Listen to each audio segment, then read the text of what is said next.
మేడా మల్లికార్జున్ రెడ్డి ఇక్కడ స్థానికంగా ఉన్నటువంటి మీ గత శాసనసభ్యుడు. తెలుగుదేశం పార్టీ ఆయనకు ఎంతో గుర్తింపునిచ్చింది. గెలిచిన తర్వాత ఆయన్ను పార్టీ విప్పుగా కూడా పెట్టారు.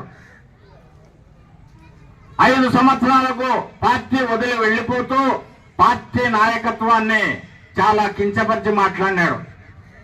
తెలుగుదేశం పార్టీ గంజాయి వనమన్నారు. నారా లోకేష్ గారిని చాలా తులనాడి మాట్లాడినాడు. మీకు విశ్వాసం ఉందా మల్లికార్జున్ రెడ్డి అని నేను మీ అందరి తరఫున మల్లికార్జున్ రెడ్డిని అడుగుతానా. ఆయన సోదరుడు మేడా విజయశేఖర్ రెడ్డి వీళ్ళంతా కలిసి ఘోరాతి ఘోరంగా గత ఎన్నికల్లో తెలుగుదేశం పార్టీ కార్యకర్తలను అధిష్టానాన్ని ఘోరంగా మోసం చేశారు. తెలుగుదేశం మాకు వాళ్లకు టికెట్ రానికుండా చేసినారని, వాళ్ళ మీద కసి తీర్చుకోవాలని ఉందని, వాళ్లకు వ్యతిరేకంగా మీకు ఎలక్షన్ చేస్తామని తెలుగుదేశం పార్టీ అధిష్టానానికి వర్తమానం పంపించినారు. మధ్యలో ఒకరిని పెట్టారు. వారి ద్వారా కొంతమంది నాయకులను పార్టీలోకి పంపించినారు. ఆ కాలంలో జగన్మోహన్ రెడ్డి అరాచకాలకు తట్టుకోలేక ప్రతి ఒక్కరిని పార్టీలో చేర్చుకునే పరిస్థితి, ప్రతి ఒక్కరి మద్దతు తీసుకునే పరిస్థితి.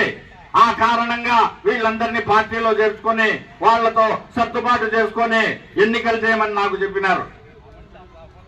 పచ్చి మోసం చేసి తెలుగుదేశం పార్టీని ఘోరంగా వెన్నుపోటు పట్టినారు ఈ మేడా మల్లికార్జున్ రెడ్డి, మేడా విజయశేఖర్ రెడ్డి అని నేను మీ అందరి సమక్షంలో చెప్తున్నా.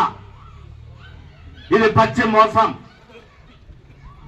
ఆ రోజు మేము పసిగట్టలేకపోయిన విషయం ఒక్కటే. అధిష్టాన వర్గం ఆలోచించింది, నేను ఆలోచించింది ఒక్కటే.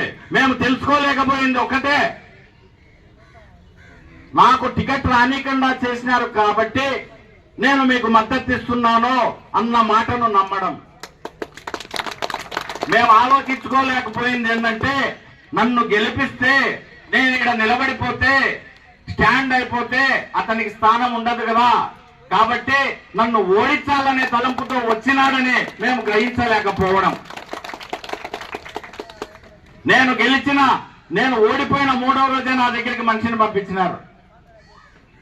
ఇన్ఛార్జ్ పదవి వదిలేస్తే జిల్లా పరిషత్ చైర్మన్ గా నిన్ను పెడతామని చెప్పి నా దగ్గరికి ఈ నల్లదిమ్మాయపల్లె మల్లికార్జున్ రెడ్డి వచ్చినాడు. నా దగ్గరికి ఎన్ఆర్ఐ మళ్ళీ మా వాళ్ళు అరిసి పంపించేసినారు. నాతో మాట్లాడక ముందే అరిసి పంపించేసినారు. అవన్నీ మాకు అవసరం లేదు, అటువంటి రాజకీయాలు మేము చేయమని. వీళ్ళ ఆలోచన ఒక్కటే. వీళ్ళు కాంట్రాక్టర్లు. వీళ్లకు తెలుగుదేశం పార్టీలో ఉన్నటువంటి కొందరి కాంట్రాక్టర్లతో లింకు. తెలంగాణ ప్రభుత్వంలో రేవంత్ రెడ్డి ముఖ్యమంత్రిగా ఉన్నారు. తెలంగాణ నుంచి ఆంధ్రప్రదేశ్ వరకు కాంట్రాక్టర్ల కారిడార్ ఏర్పాటు చేసుకోవాలనుకున్నారు. రాజంపేట నియోజకవర్గాన్ని అడ్డం పెట్టుకొని నన్ను ఓడించి తెలుగుదేశం పార్టీని దెబ్బతీసి పార్టీలోకి ప్రవేశించి కాంట్రాక్ట్ వర్కులు పొందడానికి, కాంట్రాక్టర్ల కారిడార్ ఏర్పాటు చేసుకోవడానికి మీ అందరికీ మర్యాద. సుండుపల్లెలో అనేక గ్రామాలలో వైఎస్ఆర్ పార్టీకి ఏజెంట్లను పెట్టాడు మేడా విజయశేఖర్ రెడ్డి. ఈ రోజు సిగ్గు లేకుండా నేనే తెలుగుదేశాన్ని అని చెప్పి ఇక్కడ అలా చెప్పుకొని తిరుగుతాడు. అది అబద్ధం. తెలుగుదేశం పార్టీ కార్యకర్తలకు మేడా కుటుంబానికి సంబంధమే లేదు.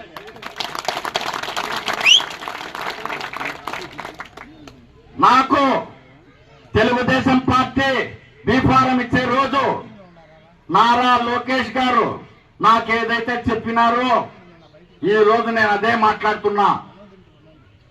నాకు చెప్పినటువంటి విషయం ప్రతి ఒక్కటి నేను తూచా అమలు పరుస్తున్నా తప్పితే నేను వేరే ఏది మాట్లాడటం లేదు. చంద్రబాబు నాయుడు గారు ఎన్నికల ప్రచారానికి వచ్చినప్పుడు మాట్లాడిందే నేను అమలు చేస్తున్నా.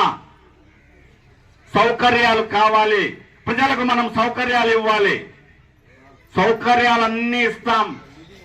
బానిస బ్రతుకులకు బతకమంటే బతుకుతారా? అన్ని సౌకర్యాలు ఇస్తాం. బానిస బ్రతుకులకు బ్రతకాలా అంటే ఎవరైనా ఒప్పుకుంటారా? ఏ సౌకర్యం లేకపోయినా బానిసలుగా మాత్రం ఉండమనే చెప్తారు. కాబట్టి మొట్టమొదట బానిసల్లాగా బ్రతకకుండా ఉండాలంటే సామాజిక న్యాయం కావాలి.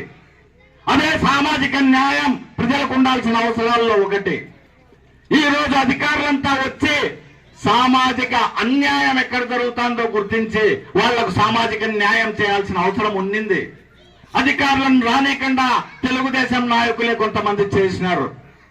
మీ అందరి దయాభిక్ష వల్ల పదవులు పొందిన వాళ్ళు తెలుగుదేశం పార్టీ కార్యకర్తల సమావేశాలకు, ప్రజల సమావేశాలకు అధికారులు రానికుండా అడ్డపడిన విషయం నేను నిన్న మొన్న వార్తా కథనాల ద్వారా మీ అందరికీ తెలియజేసిన, ప్రభుత్వానికి కూడా తెలియజేసిన. రాబోయే సమావేశాల్లో ఖచ్చితంగా అధికారులను పిలుచుకొని వచ్చి మీ సమస్యలు ఆలకించి తీర్చే విధంగా పనిచేస్తా. సామాజిక న్యాయం తగ్గిపోతా ఉంది. ఈ 100 రోజుల కాలంలో ఎంతో మందితో నేను మాట్లాడుతున్నా. అన్యాయం జరుగుతా ఉంది. తెలుగుదేశం విధానం అది కాదు. సామాజిక న్యాయం చేయడమే తెలుగుదేశం విధానం.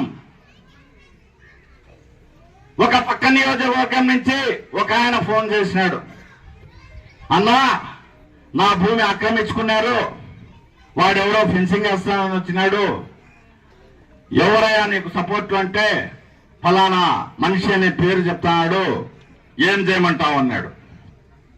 తెలుగుదేశం ప్రభుత్వం ఎవరికైతే నమ్మి పదవులు ఇచ్చిందో వాళ్ళ అండదండలతో పెద్దిరెడ్డి రామచంద్రారెడ్డి మనుషులు ఈ పార్లమెంటులో అక్రమాలు, అన్యాయాలు ఆపకుండా ఇంకా కొనసాగిస్తూనే ఉన్నారని ఆ ప్రజలు నాకు చెప్తున్నారు.